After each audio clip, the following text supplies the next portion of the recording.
sky. It's a bird. It's a plane. It's Superman. This is Dan Jurgen. This is Jason J. Lewis, the voice of Superman on Justice League Action. This is Mark Wade, writer of Superman Birthright. And you're listening to The Krypton Report.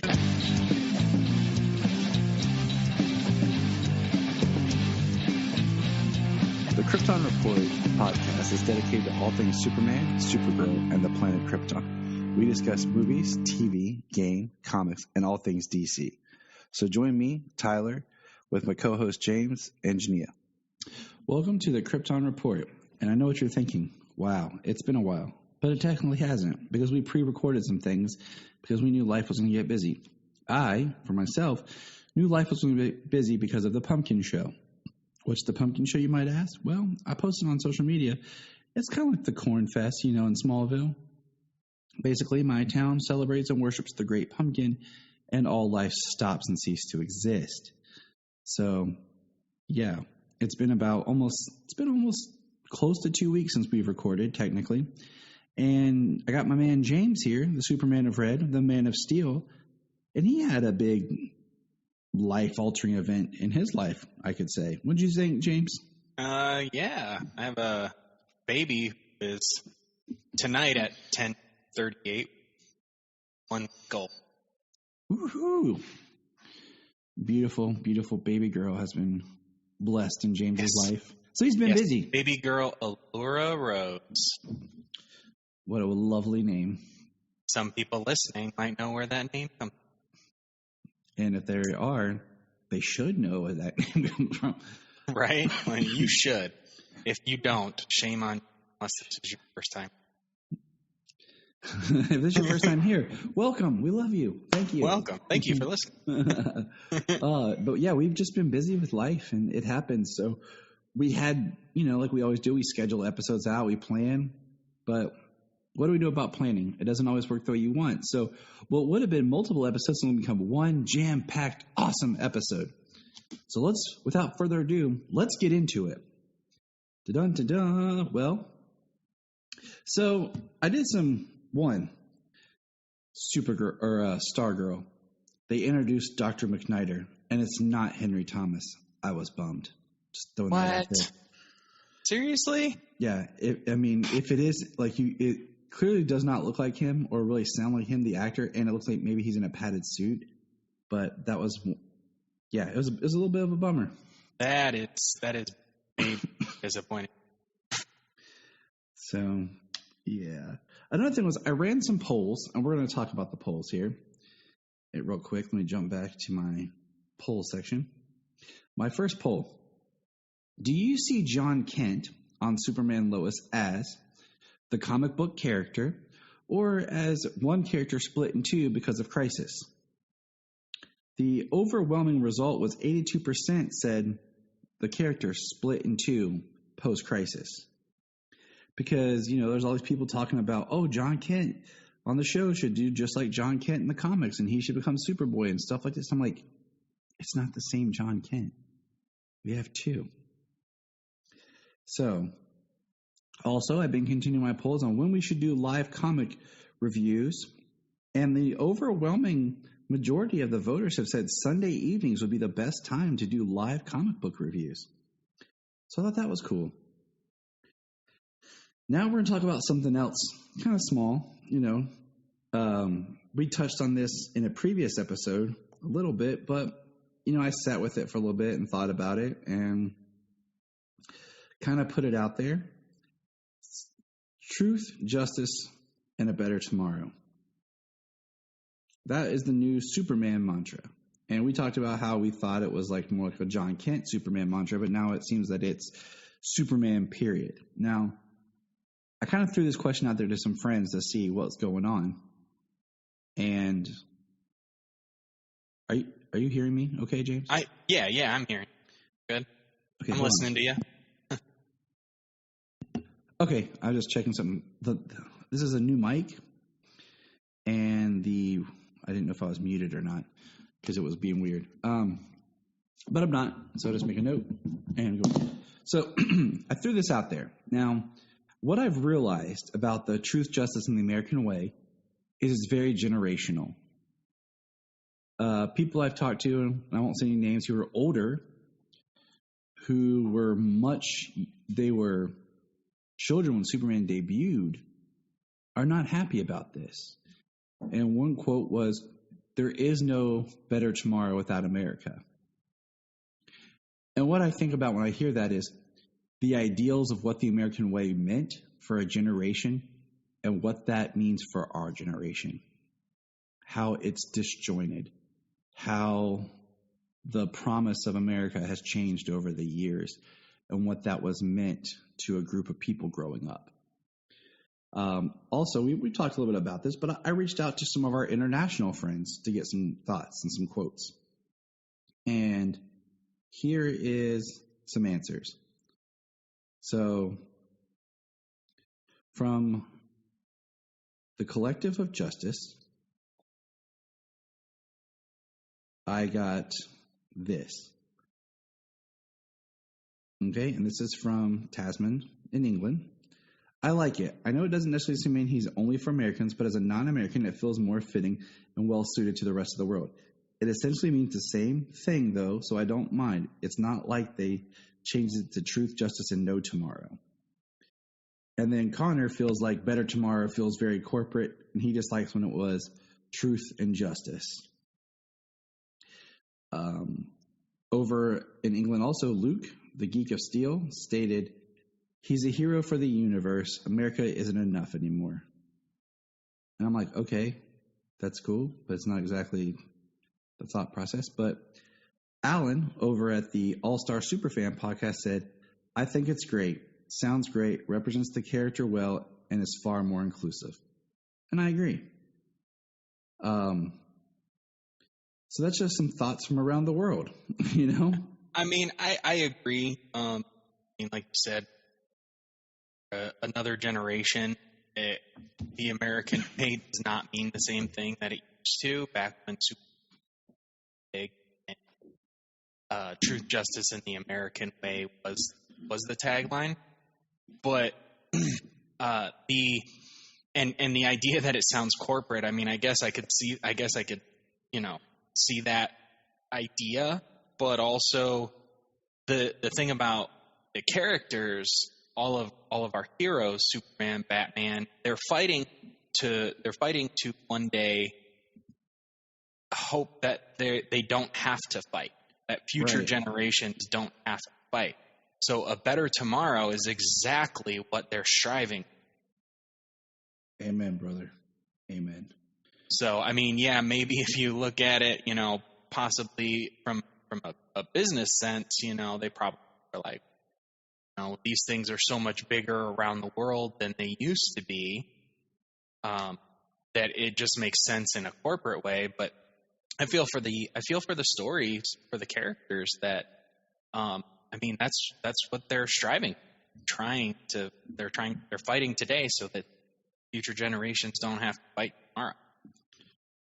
And that's how I feel. We've talked about it before, and we've talked about it enough. And yeah, I think we're good. I just wanted to bring up, how I think it's important that Superman represents the world. And yeah, well, back in, what was it, Action 900, when they made a big deal about him, like saying he's a citizen of the world and not just a citizen of America. Yeah. And it was like this huge, like, blasphemous thing almost back then. And usually it's from an older generation. But yeah, so we're good. Superman, good job. The other thing I wanted to bring up is, looks like Brendan Fraser's hanging out more in the DC universe. Woot woot. Yeah, that's exciting. As he's going to be the villain in the upcoming Batgirl film. And it looks Sounds like Crypto's activated. Yeah, he is. Running around in his Superman collar. I don't know how to accessorize my pups. But yeah, we have... he's going to be Firefly in the Batgirl movie. So that's pretty cool, yeah, which is awesome. He's always been known as this, like, awesome actor, and he was Robot Man. The language he uses, it was like a shock, but still nobody could say that phrase and it come out so many different ways.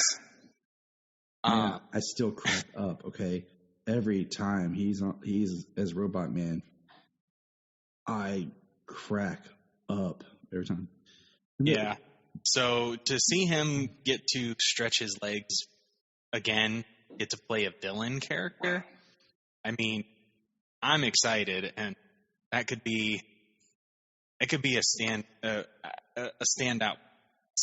Yeah, and I feel like he's got a upswing returning career, so good on him. I mean, yeah, we grew up with him, you know. I mean, Georgia Junk, you name it, Airheads and Bedazzled and freaking, even Dudley Do-Right.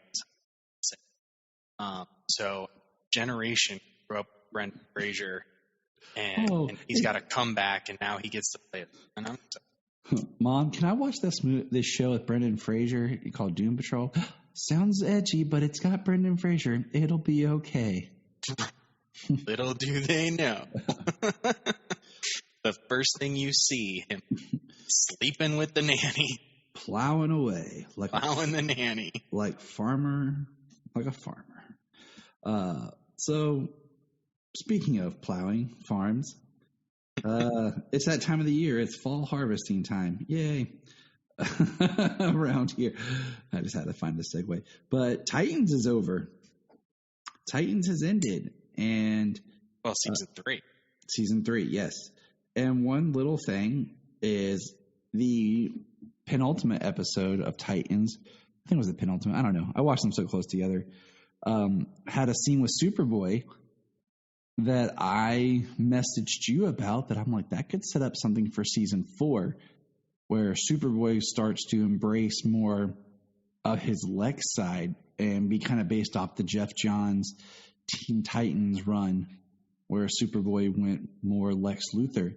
One of the issues has the cover art of Superboy with his head shaved. Right. And I'm like, that could be a very interesting storyline for season 4, because I really feel like we need to move the Titans out of Batman's world. I'm glad they're going back to San Francisco. Yes. We need the Titans to be the Titans. And I feel like every season I get a little upset because I feel like it ends with the idea of building up the Titans to be a team. The next scene is about the Titans not working and falling out and not really being a team. And then it ends again with them being a team. I want to see them work through a whole season as a team. I want to see Gar get some clothes that morph and shape with him. so he doesn't have to stop hiding and stripping naked. I found a continuity error in the finale episode, or I think it was the penultimate. Yeah, it was the penultimate. Found a continuity error. But then Nightwing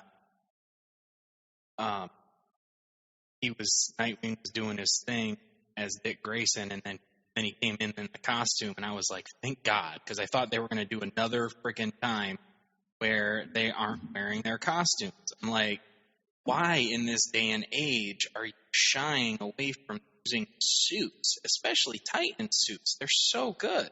They're so good, and you're on. It was like when it was on DC Universe. I'm like, obviously, I'm a fan of this stuff, so I'm paying for this directly. It's not like you're mass marketing. So give me the costume. Right? Like, you should be in the costume 95% of this show. Okay? Right. Anytime you go out and do anything that, except for when you're just walking into the station. Yeah. To talk to Barb or something. I mean, come on. I mean, Superboy's costume is a T-shirt. Okay? Let's see that T-shirt. Right. But I love Superboy in this season. It's definitely a great characterization of Superboy. Absolutely. Joshua Orpin doing a great job. I want him for him. I agree. I want more of this because, we were watching, it's Halloween time, and we were watching with the kids. We were just going through all the Halloween Town movies one evening, and the first two are pretty good. okay, for Disney Channel original. The second two, low budget. But I bring them up because it has Lucas Grabeel in it, who was, played young Lex Luthor a couple times on Smallville, but then eventually became Superboy on Smallville in one episode. Oh, nice. Scion. And that was a cool part, the episode ends where he rips open his shirt and has the black T-shirt with the red S on it. Like the one you could buy at Walmart. Yeah. I was like, sweet, but we never got to see him come back or do anything more, and then the next Connor Superboy that we've had was Young Justice, and he's had a great arc, but sometimes you watch those early episodes and he's just angry, period. So it's not really a role model for Solomon to dial into Superboy, punching everybody. Right. But you mentioned a good arc, yeah. Oh yeah, his arc is amazing, and all up to where they are now in season 4. So, and then, Solomon's always like, well, is there any Superboy stuff? And I'm trying to show him, and he doesn't really connect with the old Superboy because that's just Superman. It's not Superboy, Daddy. I'm like, yeah, true. And then I wish I could show him, more of the Superboy on Titans, but I show him what I can, I edit around or watch this scene, But Josh is doing an amazing job, and when this season comes out, I hope it comes out to buy physically, being that this is the first year that it's a complete HBO Max original. I'm really hoping that they do a physical release of it, because I do want to add it to my collection. But yeah, I love his Superboy, and that kind of ties back to what I said about, I kind of hope that, we're talking about the John Kent and Jordan on Superman and Lois. I kind of hope they go kind of a Superboy route with Jordan. Get him some sort of a very much John Kent kind of costume he had in the comics early on, where it was just that jacket and ripped jeans kind of look. Something along those lines. Because I think it would be great to see Superman with his son, and it'd be something to show Solomon. And because, did you know, James? Did you know? Excuse me. There is no animated show or movie that has both Superboy and Supergirl in it. Well, certainly not at the same time. The only one we got both was Smallville, and neither one were even close to crossing. Exactly, and that's what I mean. I can't find there's nothing I can throw on to show the kids with all the stuff that we've gotten. Unless there's some small episode of DC Superhero Girls that I missed or haven't seen yet, or some quick image reference on Teen Titans Go or something. But there's no awesome show or movie that I can watch with the kids that has both those characters for them to cheer on. It stinks. Yes. But speaking of movie, we did get a new Superman movie. It was called Injustice. Now, before we dive into this, James, just overall, what did you think of the movie? There were things I liked and things I was disappointed by, honestly. I do feel that the comics and the games are much stronger. The actor performances were good. I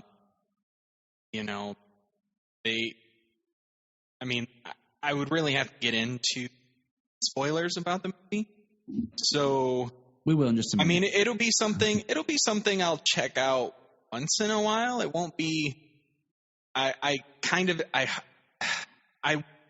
wanted it to be, because I like the books. I love Tom Taylor's writing, and the first Injustice, 150 issues.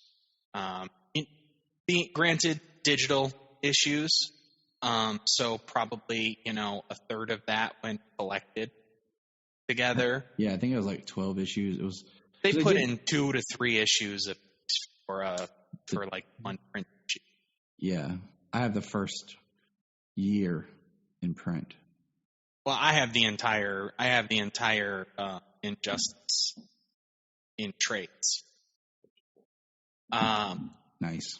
Yeah, so I really enjoyed it. I really enjoyed the Injustice story. So the movie, some of the things that they hit some highlights, which was really cool. And then they missed some beats. So right. I mean, it's strictly like mid-grade. If I was giving it out of 5, I'm strictly 2.5. And I'm going to say this real quick. Usually when I watch a movie like these, I watch them twice, and I take detailed notes. I have about half a page of notes on this movie.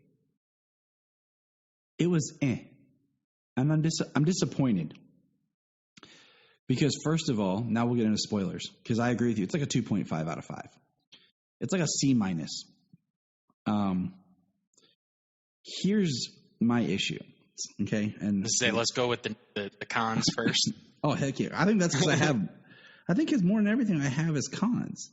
One thing, I feel like the voice cast was not a bad cast, but I feel like by not utilizing the Injustice cast from the video game, we lost something.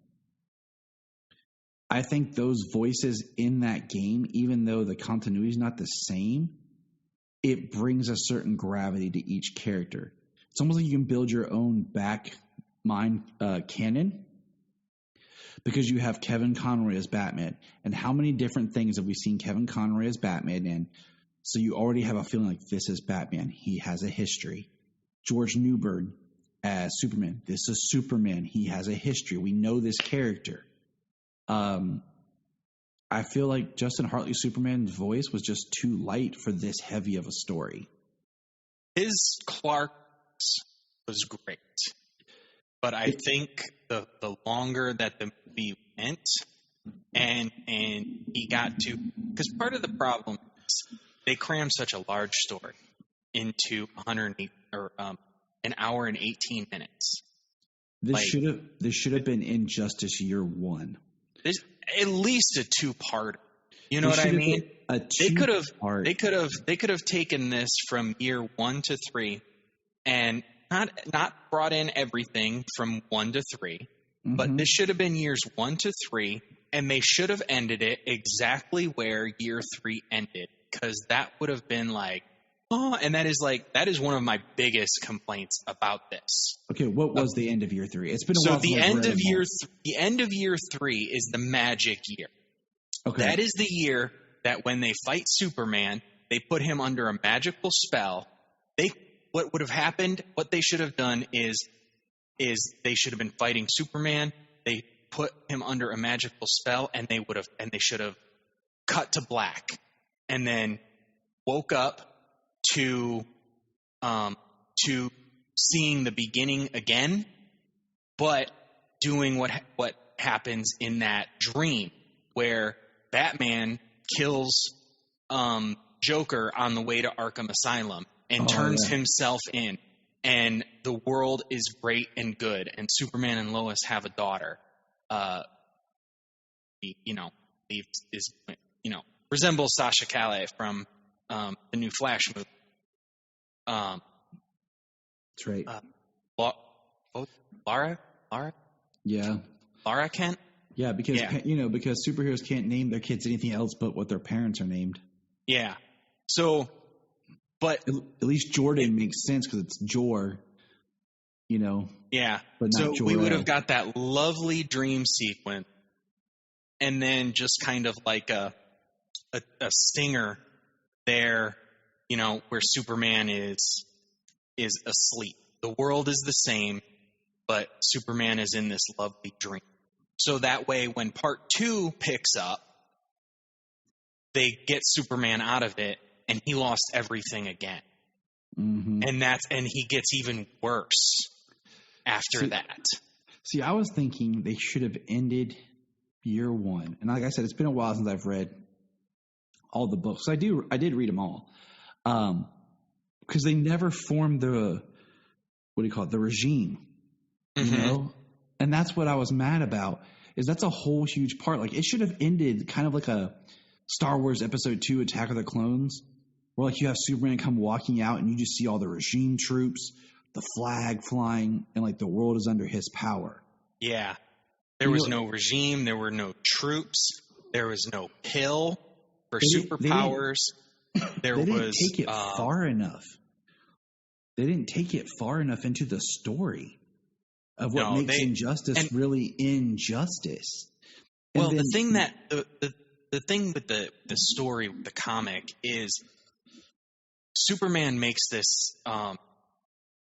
choice. The first to kill the Joker, right? And he's hurting, and then his parents get kidnapped, and then he gets paranoid, and that's why he kills Green Arrow in the fortress, which we get to see in this. But in the story, you get to see these things that kind of show Superman further descending into this tyrant that he is, that he becomes, because he's broken. It's not just a Superman who's doing this for the good of the world. I mean, he's killing people because he's broken, literally. So we don't get to see his fall in this, Basically, he kills the Joker, and then that's it. You know what I mean? He's bad. He kills Green Arrow. He kills the ravers who are doing, who are raving and like praising the Joker. Which doesn't happen until year 5. That scene was good, and that one made sense. Green Arrow was kind of an accidental kill type thing, but it was the second accidental kill that we got. But yeah, I just in my mind, okay. If I had to do this task, like this is just off the top of my head, was year 1 would end with the formation pretty much of him. He'd come out at the end in the regime style costume. We'd have him standing there with the other superpowered beings that are on his side behind him. You'd see all the troops and like the flags falling around the world. Yeah. Number 2 would pick up and be kind of like the game storyline, where it's the alternate Earth that then falls into the Injustice Earth. So number 1 kind of pays tributes to the comic. Number 2, it pays more tributes to the game. Yeah. They because when they bring in the other Superman and have him fight, and they bring in the other Lois, it just kind of felt because it kind of felt like somebody like Joss Whedon was bringing the big guns. Yes. It just felt false, man. It didn't feel earned yet because we didn't have the other characters falling. That's part of it. It's Injustice ripples through the entire DC universe. I mean, we have the Damian, Bruce Wayne, Nightwing clash. And we have Damian accidentally killing Dick. Which, for me, that scene, one of the highlights of the series, right? It's an emotional impact. And in the movie, he hits him in the temple, and that's it. In the book, he hits him in the temple, and he falls down and breaks his neck on a stone.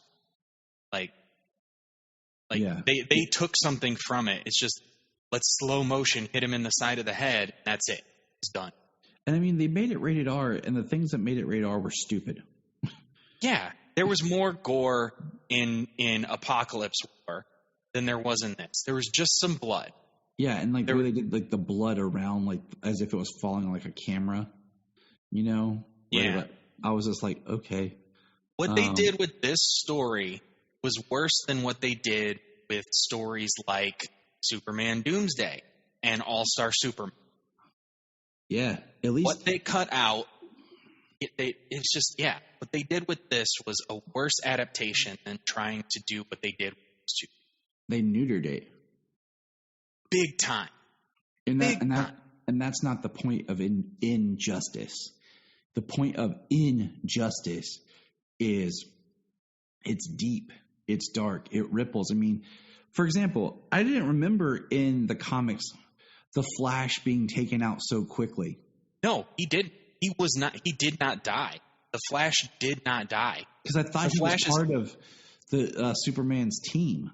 Yeah, he was. He was part of Superman's regime. And he turned his back on the regime. There's a scene in the comic book where somebody, a child, worshipped he was a child. He grew up worshiping superhero, only to become a hero himself. And he stood up to Superman and Wonder Woman, who both planted him into the ground and paralyzed him. And the Flash finds out who he was, and the Flash was his hero. And the Flash goes running on the 90-mile straight strip in Australia somewhere, the longest highway in the world or whatever. And he goes running on there because, like, he can't process what's happened, what has happened to him and to the other heroes of, like, he didn't die. He's in the second game. He's in the second comic books. In the second comic books, he's wearing basically a one of those things they put on your ankle for house arrest, where he's not allowed to use his abilities and things, and he is voluntarily doing it. See, and once again, they took, because I thought his attack and death was like fear toxin from the Scarecrow. But then I'm watching, I'm like, wait a minute, did they actually just kill Flash? Yeah, and then nobody even asks about him. And then Shazam makes one comment about the magical gods being behind Superman, and that's it. You know, we spend more time with the Green Arrow and Harley Quinn relationship, partnership, than stuff that should have been addressed. I mean, yes, it was funny, and I enjoyed it because we got the line about the quiver instead of the arrow cave, you know, which was, you know, in the comics, which was great. But also between Harley Quinn and Arrow and Canary, we didn't get any Canary, and how come we didn't see the scene of Harley like, I'm not going to fight you, right? You know, doing the whole, just picturing you in leather and fishnets with belly stuff, or mentioning the fact that Harley has a child. Harley and Joker have a child.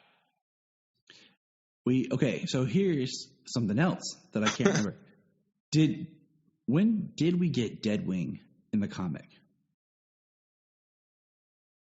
I mean, I can't say specifically when, but that is what happened. Because I like that part, but I really feel like it could have been something not in this story. Because it took away from the story we should have been telling. Because, you know, one thing I liked was Damian joined Superman's regime, but he adopts the Nightwing moniker. Yeah. And we did not get that. I mean, what we got was good, but I'm like, this isn't what I need in this movie. Like, this movie needs to end on a dark note. This movie needs to end with, like, the understanding of what Superman's done. And it really felt like this should have been a part one. And that's even after they take him down in the comic books, it's not like this is over and it's a happy. There's a weight of everything that's been lost. You know, the best scene, I would have to say the best scene in the entire movie is, it's two scenes technically, is when Superman goes to Catwoman and says, he needs you. And Catwoman shows up in the cave. And it's the only time you see Batman without his cowl, when he is Bruce. And Catwoman just gets him to cry because Dick died. Mm-hmm. And there's no acknowledgement of Alfred. No, none at all. Alfred in the comics takes the pill and beats the crap out of Superman because he is disappointed in Superman and what he's done. Like, Alfred is an emotional weight in this story. And the fact that he dies at some point during the story, yeah, they neutered the hell out of this story. You know, it's only a handful of highlights. And how it ends with Amazo in Smallville. Ridiculous. This is rated R. okay? Yep. This is rated R. You know what Amazo... First of all, Preach it. Amazo and Ra's al Ghul don't even show up until the beginning of Injustice 2. Okay? After the first one is done. Which is fine. I'm okay with that. If they pulled that in, it would have made for a very interesting plot device. Okay? But Ra's al Ghul is trying to basically eliminate humanity to save the world. So it's not a security robot. Okay? It's not a security robot. And this is rated R.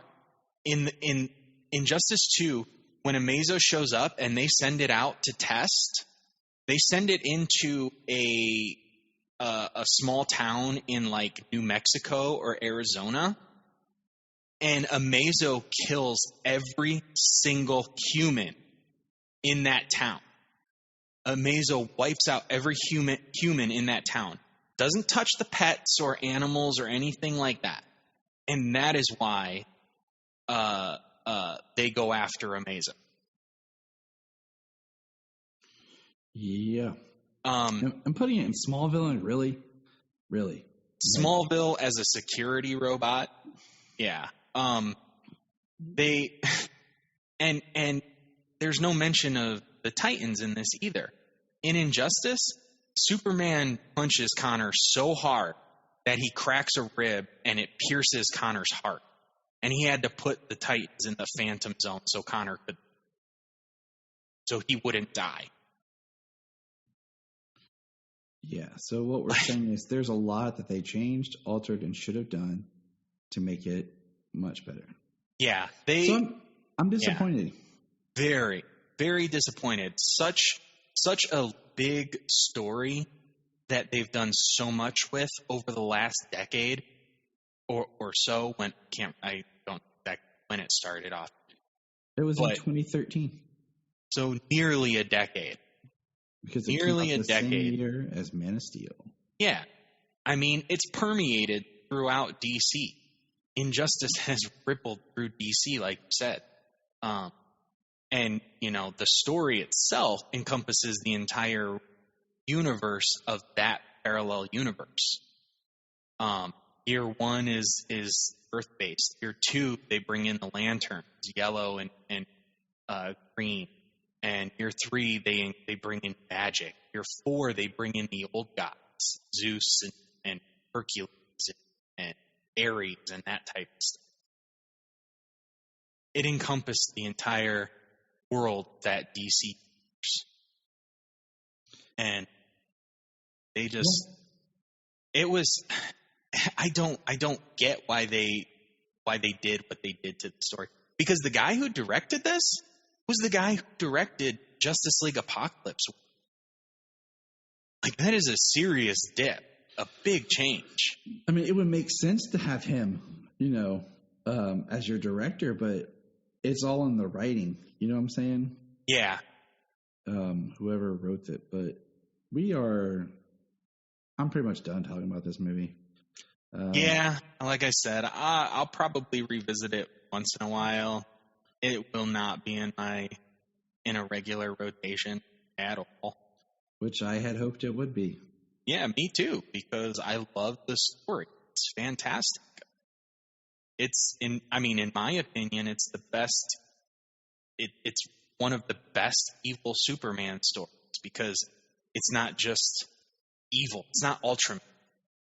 This is a Clark Kent who was turned into a weapon, murdered his wife, his unborn child, and his entire city. Like, Joker broke him. So the writer for this wrote the teleplay for Apocalypse War. He wrote the Phantom Stranger short. He wrote Hush. He did some Justice League action. He did Teen Titans: The Judas Contract, which was good. One of the better ones. Story by and teleplay by Justice League Dark. He was a staff writer for Green Lantern, the animated series. Great series. So, and he did some other stuff. Spider-Man the Animated Series was a staff writer. Extreme Ghostbusters, going back. So it's very interesting. And I always hate when it says like. Sometimes it's very hard, like what it means when it says story by, teleplay by, then it'll say written by. It means they made some sort of contribution, but they don't always say what. What did I see? I saw a headline right after this game. Somebody said the headline something about Snyder's Injustice or something. Yeah, I was like, no, that's like freaking. This is like Eden's Injustice. Are you kidding me?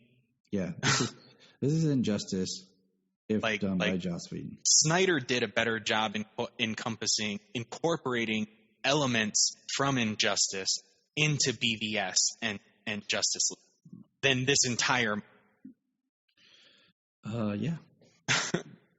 So that's just haters going on there. But moving on, we got some Supergirl to cover. Are you ready to cover some Supergirl? Yes, sir. All right. Let's cover some Supergirl. Okay. So, we're going to jump back to Supergirl episode. Dun, dun, dun, dun.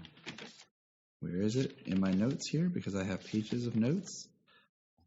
Hope for Tomorrow. All right. So now, I watched this one 3 weeks ago when it came out, so I'm not going to have a whole lot to contribute. No, just warning. Because here's my thing. Very busy, getting prepared for and having a baby. Yeah. No, it's cool. It's cool. Because this one, the highlights. We're just gonna hit the highlights. To be honest with you, this one is where Esme gets adopted, pretty much, and we figure out her powers is she adapts other aliens of powers that are around her. Yeah, she mimics power. She mimics alien power. But she can read their energy signature, so she reads Kara and Supergirl and knows they're the same person. Yeah, Supergirl has the same powers as your sister Kara. Dun, dun, dun, dun. And I'll be honest, there's parts of this episode I did not like.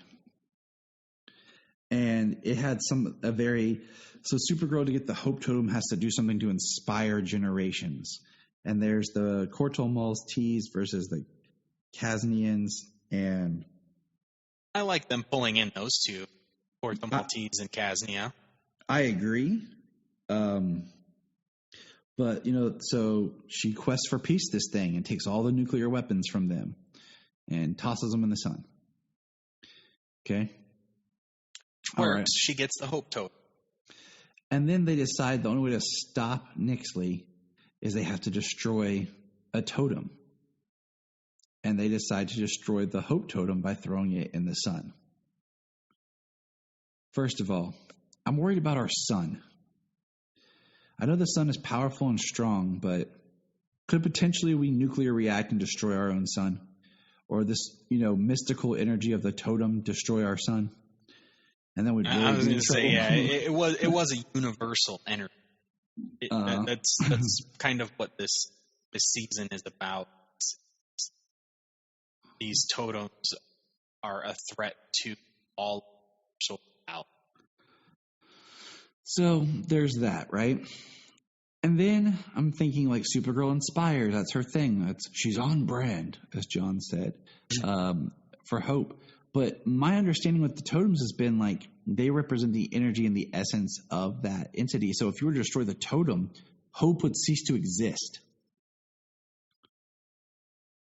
And that's where I feel like they destroyed it. But there should have been no hope in the world. There should have been a hopeless world. And Supergirl's like, well, we'll be here to inspire and bring back hope. I'm like, no, I'm sorry. That's not going to work for me. You just destroyed all hope of the universe. That was my thought too. It's like I don't know if that's the right way to go. And that's really what I got from this. Like, I'm not going to break down beat by beat, because, like you said, it's been a long time since you've watched it. But that whole thing just felt to me about like, let's just destroy the Hope Totem. And of course, William William was more active in this episode, which was nice. And so, all right. And at the end of the episode, Nixley gets a watch, and she turns it on, and it's Lexo armor. It was like, of course, you can't do anything without Lex back into. I mean, he's been here since what, season 4? 4? Or with Agent Liberty? Yeah. Can't do anything without Lex. Because he was amazing. Yeah. Woo. All right. So the next episode is Supergirl Season 6, Episode 16. Nightmare in National City. To me, I thought this was going to be, okay, this is like their Halloween type episode. It's going to be dark, it's scary. No, not at all. No, just dreams. Dreams. It started with the voiceover sounds so dull. Like, I don't know what it is. I feel like for a while now we haven't had the voiceover. And then all of a sudden it came on and I was like, huh. And I was listening to it. And it just felt like she was very like, my name's Kara Zor-El.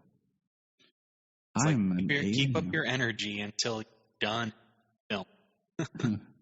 You know, I'm just like, hold on here. But yeah. So like the predictability of this show is getting kind of bad. And it feels like it's getting even more cheesy. Like, I mean, I feel like this should be like, we're at a point now where we only have 3 episodes left. Yeah. And I should be like on the edge of my seat, like, oh man. But I feel like it's just gotten cheesier. And I feel like out of all the shows, this one I feel like COVID really hit hard on production. Yeah, there's nobody besides the cast. And it just, they're trying, you know what I'm saying? So I get it. They're trying here. But man, I just feel, I don't know. I just feel like we're just now ramping up the season, but we're ramping it down, you know? In this, like, Andrea makes no sense anymore because we never get to spend enough time with her other than a few scenes of her yelling at William. Yeah. That's all she does. That's all she does. And let's see. Like, at least Kat, when she did that, she had some. But Andrea just seems like. So, you know, yeah, she does. I mean, unfortunately, there's no way around it. She does. She is feeling like that. And so, not to jump to the end, but the end of this episode, Kara quits Catco. That should have happened like a while back. Because this episode, I like the point of this episode where Kara is trying to get this big story where she's getting Catco / Andrea has her booked for these interviews with the leaders of the countries. So they're still, you know, filtering in from the past episode. But Kara misses it because she's being Supergirl. And then eventually she passes the stories on to William because he's prepared. Now, I like the character of William. I like what they're doing with William. I like that he's a voice. He's his own person. And he's not a love interest for Kara anymore. They're not trying to force this romantic relationship just to give him a story. He's a reporter. He's doing his job. And I like that because I like that, you know, Kara gives up. But then at the same time, I'm like, should Kara just told William, like, look, bro, I'm Supergirl. Because, he's busting her chops a little. He's busting Supergirl's chops a little. I think he'd have a better understanding knowing the truth. I half expected that. I half expected them when she goes on TV to talk. I half expected them to pull Bendis's I'm Kara Danvers, right. Instead of I'm Clark Kent. I seriously expected that's what was going to happen because that's like what they're doing with this show. But there were some enjoyable moments in this episode. And honestly, for me, it was mostly Dreamer's stuff. I'm about to say, yeah, the core, I would almost say the A plot of this episode, more that I think really hooked you in, was Dreamer and her sister, their story. Absolutely. They're in the dream world working on the totem together, and they find that they are a team. Her sister has the knowledge and even the necklace power that their mother gave her, compared to Nia, who hasn't. She makes a great point where she says, I didn't know what I was doing. I didn't have anywhere to read, learn, study. I didn't have you. I didn't have mom. I had nothing. If it wasn't Supergirl and Brainy, I'd have been. And, so that, and even, we found out that Nia dreamed her sister. That's how she found her. And her sister was operating under a different name. Yeah. Which, how awful is her sister? She took all of her mother's books, everything to learn about being the dreamer. She took it all. And then, we saw in the past, she told because she got the powers. It's like, you're seriously resenting her for something she inherited, nothing that she could control. I feel so hard. I feel like it's one of those storylines that we should have kind of maybe we'll blame COVID, but should have gotten to sooner. But to just kind of fill out Dreamer's, story, her arc. But it was getting getting the hidden in the dream realm, which makes sense because then only Dreamer would have to, which is weird because you think, wait, Nixley, you were in the dream realm, weren't you? That Dreamer had to pull you out of. You could have got the totem there. That would have been a nice trip. That would have been. Yeah, it could have been. It could have been something if she thought about it. If maybe she, figured how to look for it, but it wasn't something she was searching for at the time. Could you imagine if it had been something where she was and she already had the dream totem, where she was in the dream realm, but she couldn't do anything with it till Nixley or how she was pulled out? So it's just been interesting. That's all. Or if she was in the dream realm and she got the dream totem to kickstart her looking for all the totems, and she used the dream stone out of the as opposed to tricking, which was kind of ridiculous. I talked about that. She just completely all of the signs, all of the warnings, and she did it in. And this is another episode where they're like, we need to bring down that force field, Supergirl, Super Friends. We're going to send in the National Guard. You did this without talking to us first, and blah, blah, blah, blah, blah. Blah, blah, blah, blah. Some of the things they did, some of the things they expressed were real concerns. When they dropped the force field, it destroyed a whole bunch of stuff.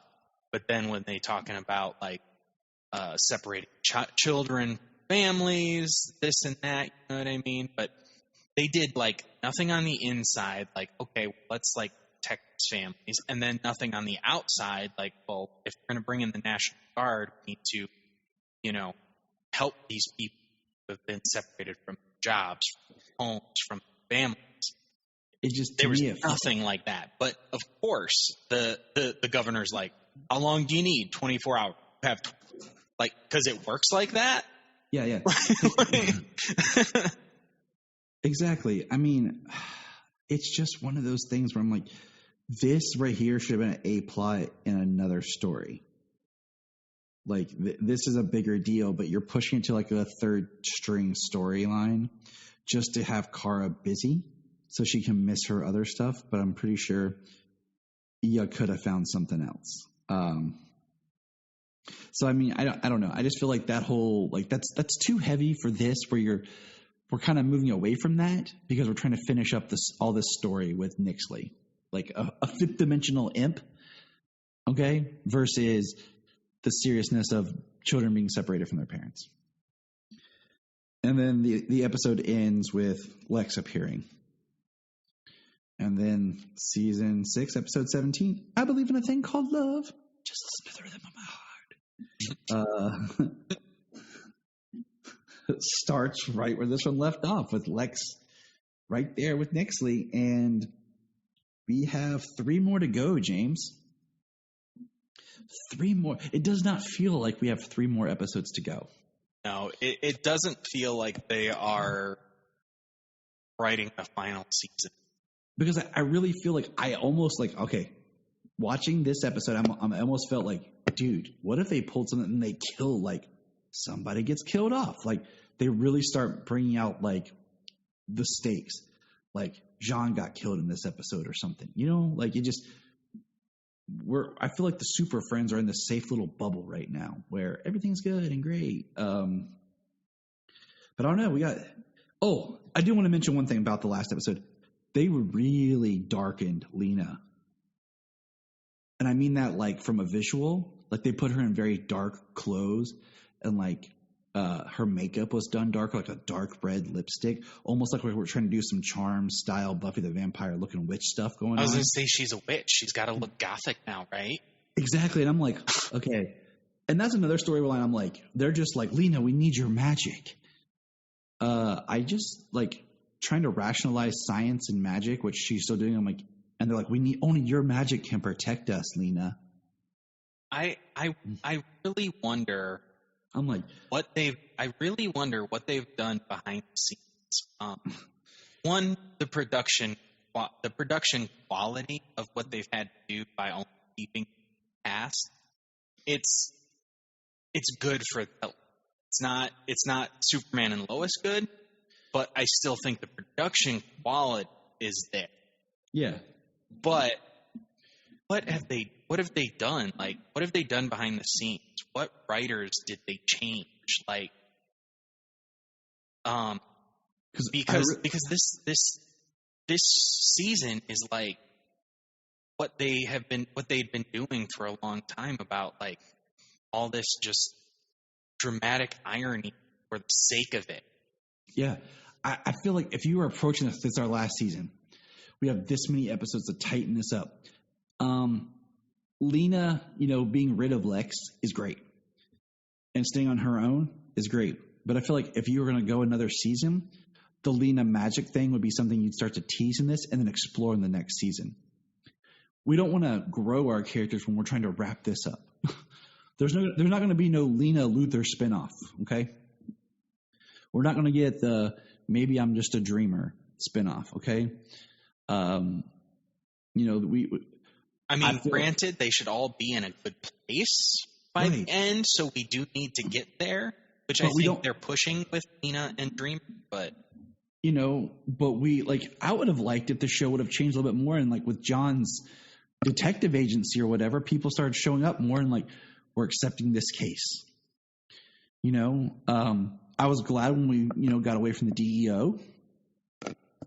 We've been needing to do that for a little bit. And then Kara needed to leave Catco. We really need to change things up. But she's just now doing it. That's the biggest thing in the Kara character evolution. 4 episodes from the end. Right. And, in this episode, they do a thing where Kara is concerned that if she uses the humanity totem on Nixley, that it's going to take some of her humanity. And that's why she needs Lena's magic to protect her. And I'm like, you know what? I think it would have been better if she had taken some of her humanity. kind of building up to this, like, Kara's giving of herself. It's taking a toll on her. I know you and I would understand this, but you remember in Supernatural, I want to say season 8? Sometimes the things in the latter season start to blend in my mind. Maybe it was 9, because I didn't watch them as religiously as I did the first 6. When Sam's doing the trials to close the portals to heaven and hell. Right. And every time he does something, like, it takes a toll on him. And eventually Dean's like, I can't do this to you anymore. Yeah. Like, that's what I'm saying. Like, what they're doing to her now. So they discussed the gauntlet to get these totems and the toll that they would take on her. But you know what's taking a toll on her? Stretching herself thin, trying to do her job, trying to fight Nixley, and trying to do these gauntlets. Nothing's getting taken from her. The only thing that's getting taken from her is she feels stretched too thin. And so she quits Catco. Which was great. Needed to be done. I mean, for her character, yeah. And hopefully that will allow them to focus on Supergirl and what they need to do in these last 3 episodes. Almost like she's just Supergirl now. Like she's leaving Kara behind right now. Yeah. Like the facade Kara. Yeah. But they're not doing what they set up. It is, unfortunately, it's sad. We're blowing through 3 episodes in the final season. Like our discussion here, I mean, yep. that's not what we should. That's not how we should feel here in the last season. I do like John Cryer. I think it is hilarious him being smitten and in love with Nixley. I mean, that is the best part of this episode, is honestly. And John, he pulls it off. Fantastic. Where he's talking about how angry he is about he actually being in love, and how, like, that's not how and everything. Yeah, how she doesn't love him, how she used to love him, how she loved him in the future. Which, speaking of, Brainy said he's back from the 31st century. I can't remember what happened to Lex after the trial. Okay? I have to go back and find out. I can't remember. My first thought was, what do you call it? What do you call it? Wasn't he, like, brain dead or something? Like, he couldn't remember anything? They wiped him because he knew, like, everybody's identity. I can't remember, and that's the sad thing, like, one of the best characters on the show that brought, and everybody does great. I love the cast of characters. Everybody's fantastic. It is the writing, but we can't remember what happened. So before the next episode, I'm gonna have to find. But Lex was in the 31st century. He's in the future, because Brainy says that he has 30% tech, which is what he uses to save Nixley when they set a trap for her. Yep. Which I think is setting up the future. Supergirl going to the 31st century. That makes sense. Which we've seen, which was a big thing in comic books, which is where Kara went in Smallville. She went to the 31st century region, which is where she goes in Justice League Unlimited. So, I mean, it's almost as if they're kind of telegraphing what we almost know. And I mean, that's kind of what we've said for the longest time, is that's how we think this series will end, is her going into the future, because it's got to do something. And, You have to have some sort of point where you feel like the show has closure. But yeah, the whole okay, like I've never, we've talked about this. I've never been a big Legion fan. I hate the idea that you have these people from the future and the past, and Brainy's like in the 31st century. Like, then why aren't you smarter, Brainy? Like, and also like the whole like Kaluan as a people race compared to him being like part android because Brainiac is a machine, a computer. Always is like, Brainiac 5 was supposed to be more of like a human living computer. Like, you should be smarter, but whatever. And just talking about, they've mentioned multiple times in this episode about him contacting the Legion. So I'm just like, okay, that's where we're going. That's fine. We know everyone's showing up at the end, but I'm just like, yeah, it is what it is. But my favorite part was Esme yelling Supergirl and her showing up. That was dope. Though she should have landed like stronger. It should have been like, she should be like Supergirl, and like as she's finishing the L, she should have just like dropped in from the ceiling in front of her. Like, right. I did enjoy the proposal thing. I did like how the Love Stone showed up for Alex. That was cute. I did, how they did say there is precedence in history for it disappearing and appearing in different places. So yeah, just the idea that Nixley doesn't love Lex right now. Maybe she will. That's what he said. That's what was. That's what Lex maybe that's hopes. how she. Yeah, maybe that's how she gets the stone. I don't know, but it was a very sweet scene in the bar. They brought back the bar. They brought Finally. back Al, the bartender. I enjoyed seeing that. Too bad the bartender just couldn't be what's his Bibbo? face? Yes. Well, he's in Metropolis. Maybe. Yeah, I know. We're not going to get him in Superman and Lois. That's taking place in Smallville. Maybe they'll go back for like an episode. They go back to Metropolis for something, and we meet Bibbo. I don't know. That's my holdout. But so it gets confusing because we find out that totems do reappear. Their essence cannot be destroyed. So going back to we were mad where Supergirl destroyed the totem, the essence of Hope just found a new totem form and came back. So you can't destroy the totems. I bet you could throw them in the Speed Force. Throwing that out there. Right? Yeah, I was like, he's like, you can destroy the form, but you can't destroy Hope. You can't destroy these fundamental elements of force. So that goes back to what we were saying. Like, I didn't want to get too much into it because we had this episode as we were recording about when Kara destroyed the Hope Totem, and I was like angry about that. So what we see is the Love Totem was damaged. It was destroyed, and the Love Totem reappeared on the back neck of Esme. So Esme is now a totem, or she has a tattoo that's a totem. And I'm like, okay. But Alex personified the love for the Love Totem. That was cool. And then, Nixley, if Nixley had her magic, being fifth dimensional, would she be able to see everything that Lex said to her? The truth, which she ought to verify because it's fifth dimensional. She can see everything.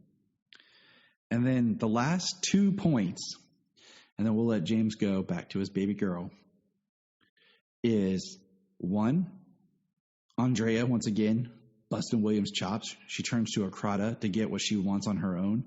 And she was in, Lex's mansion? I think so. And she finds, a book, a journal. I was hoping that Lex would just be there and Nixley would, and they'd just kill her and be done with her, and that'd be the end of it. Get some characters off the show. Right. Speaking of Andrea, she's like, I'm going to run this. That's not how journalists running a tab. Right. That's what you're trying to do. And that's why I haven't liked Andrea since we've come back. And that's what we talked about. Is this post-crisis Andrea? Because I don't really remember everything from last season. because she's not making any sense. There's no journalistic integrity. There's no sense of how this actually how that actually. And then the last part of the episode is we see William meeting someone in the dark alley, and it's Otis. And that's where we're at. Yeah, that's the interesting part. That I'm like, all right, William, what you got for us, bro? But yeah, so I mean, we're caught up now on Supergirl, Injustice. We'll be recording another episode sometime, talk about some comics. Because I just got my issue of Superman the Authority #4 because I guess it was on back order because it was shortchanged or whatever to some of the stores. So I just got it, and so we'll get together and review Superman the Authority #4 and Superman Son of Kal-El #4. And, looking forward to it. I read Son of Kal-El #4, did not Authority. I started it, and then I realized, nope, I need to sit down and pay attention because it's Grant Morrison writing. I just can't read through it quickly. So until next time, dear listeners, send us a message with your thoughts, feedbacks, anything. Let us know what's going on. Check out our social media. And remember,